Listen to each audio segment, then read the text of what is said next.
Across the Eurasian continent, Heidelberg in Germany is also committed to a zero-carbon future. Bolstered by a rich tradition of environmental initiatives, Heidelberg made history in 1992 as the first German city to implement a citywide climate protection concept.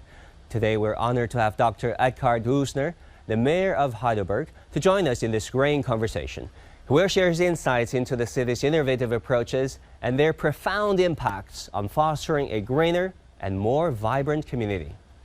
Okay, Dr. Würzner, welcome to the program on CGTN. Hello, wonderful meeting you. Greetings from Heidelberg.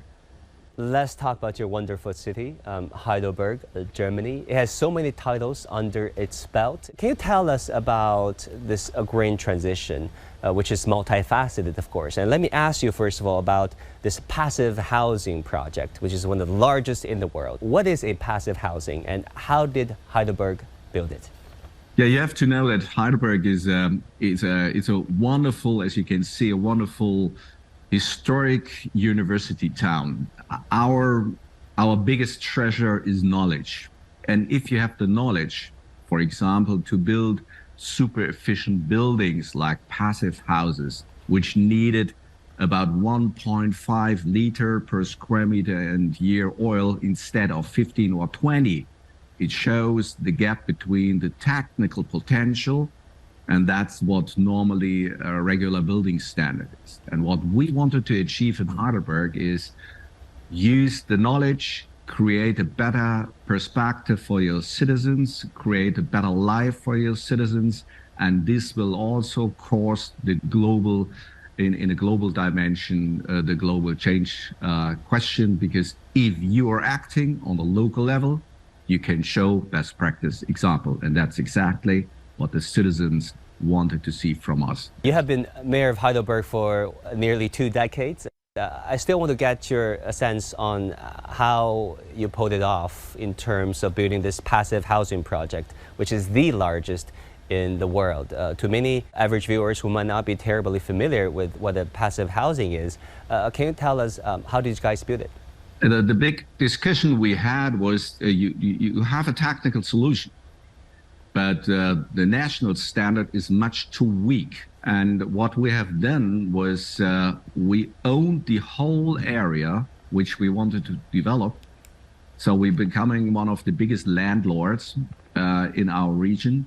And then we decided, okay, if you want to buy any piece of land here, you want to build a house there, a retail shop, a sports gym, or a medical institute, whatever, you have to accept the Heidelberg politically decision standard, which is the passive house standard. And by doing so, we could achieve that every building has to use the standards, also if it's much lower than the national standard. At the beginning, we had a huge discussion, oh, it's too expensive, you can't pay it. But no, the people learned very quickly that you reduce the energy demand so rapidly that you save so much money that it's absolutely also economically it makes very much sense to use this higher standard in the mid-term and long-term strategy. For a free market democracy like Germany, was there resistance in the beginning? Some might say, oh, this is undemocratic, this is anti-free market. Were there voices like that back in the day? Absolutely. That's all the whole range you had. We had at the beginning no Heidelberg building company who wants to accept this building standard because they said it's much too expensive. But we get a lot of people attracted who understand that this standard is the game changer in setting up future-oriented city areas. And by doing so, bringing also external people here to Heidelberg, and they love Heidelberg, they find it a great concept, a great strategy, which wanted to support this city of a walking distance. You can achieve everything, bicycle city, tram lines in the city, green areas around this new city area, and reduction of the climate emissions of this city area by more than 85% that this is a future concept. And over the years, now everybody is a great fan of such a structure. But at the beginning, it was not easy. It was heavily. We had a lot of political discussions. But those who have the knowledge in our city, also our political board, decided, no, we wanted to get a step further in developing the city for the next generations. Heidelberg is well connected, is considered a major transportation hub. And maybe you can tell us a bit about, under your administration, how did Heidelberg make the very city more walkable and more cyclable, reducing the carbon footprint? The first thing is you have to attract the downtown areas as pedestrian areas. The second step is you always have to define a mixture. So not a city area where the people are working and a city area where the people are sleeping. So you have lots of transportation need. This is not a future concept. So we wanted to have a walking distance city, a urban city where you have everything in one area. So the new city areas, they have mostly in the center, campus, university campus areas, small and medium enterprises, parks, pubs, and residential area. So it's a mixture. Second step, you have to expand your mass transport system, so trams and buses.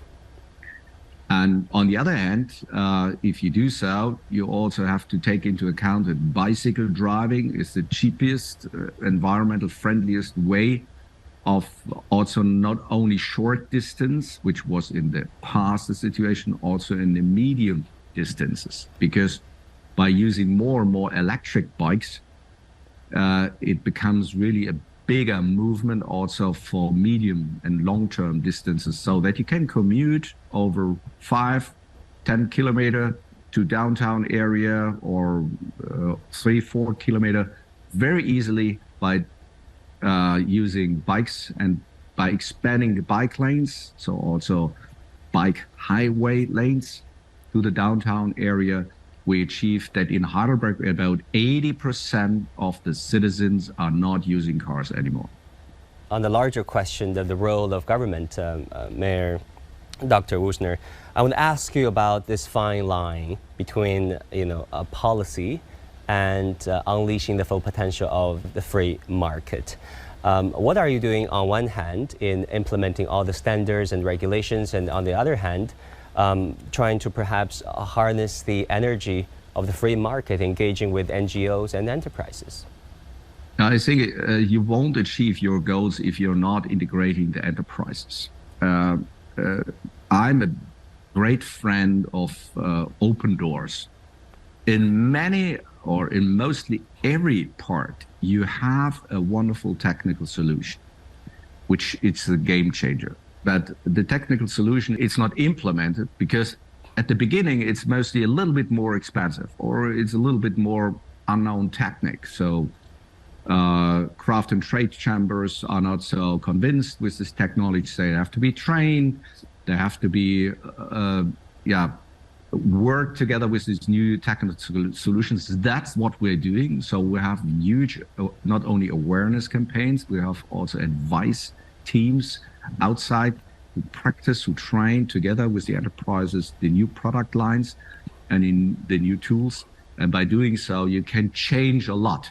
You can integrate the new enterprises. You can use private capital money, which is absolutely needed to implement lots of those new solutions. And by doing so, you really achieve that the economic development of your city, the social dimension and the environmental dimension is really equally combined in this new future concept. Can you perhaps give us one most striking story about this multi-benefits that the green transition is bringing to the residents of Heidelberg? You have lots of schools, but you have just a small administration unit who is trying to make the retrofitting program for the schools. And you have also package of money, which is mostly not enough to renovate all the buildings and all the heating systems. So by bringing in private companies, giving them a revenue for 1-2 years, they will make the renovation, the retrofitting in your existing buildings, for example, your school building. They implement a new heating system, they make the renovation. We make a contract for 5 years. 2 years more is the revenue for the private company, but therefore I don't need so much money in my administration. I can run those programs with a smaller number in the administration, and it's a game changer because in a very short period of time, I really can achieve my goal to reduce the energy demand, for example, of all schools and kindergartens in Heidelberg. And by running this program, we have reduced in less than 10 years, more than 50% of the total demand of energy for all schools and kindergartens in Heidelberg. So clever implementation strategy means quicker achieving your goals, and it's economically rentable for lots of companies, creates business and creates employment. So it has a social dimension, and it's also climate friendly. Mayor Würzner, our program features mayors from around the world, particularly the C40 mayors, of which Heidelberg is a part of. What do you want to say to your fellow mayors, municipal leaders around the world, especially when it comes to the experiences of a green transition and the lessons learned along the way? Yeah, I think we can learn a lot from each other. So therefore, this exchange of our experiences is one of the leading points. The second point is that our voices are heard on the national and supranational louder. So for the G7 process, for example, in Europe and with Canada, US, and Japan, we're working now in a U7 process so that also cities can take over here in this process a leading position, that we are part of the COP meetings, that we implement not only our ideas, our solutions into these political papers, and then we achieve these goals much easier. That was the result of Paris, where we brought in a lot of energy by Bloomberg, a lot of Anne Hidalgo and many other mayors from the C40 group who said, yes, we can do this. We wanted to achieve these goals, and we have to achieve these goals. So please use our tools, what we have already implemented in cities here and there. Finally, what are your thoughts on the progress of China, especially at municipal levels, when it comes to decarbonizing the Chinese society, the Chinese cities? I'm always very impressed because at the beginning, 15 years ago, it was a lot of discussion what China can learn from Europe or from Heidelberg or whatever. But this has changed. China is very active in the climate policy and strategy. China is taking over lead position of implementing huge megawatt power plants in the field of renewables, is taking over a lead in the production line, is taking over a lead in new product lines when I think about new fuel technologies like hydrogen. But I'm very much interested that we all participate in this process, not just one country. It's a process where every country has to use very easily this new technology, can get a very easy way to use it also in a cheaper way to use it in a much higher demand. So China is a great example today.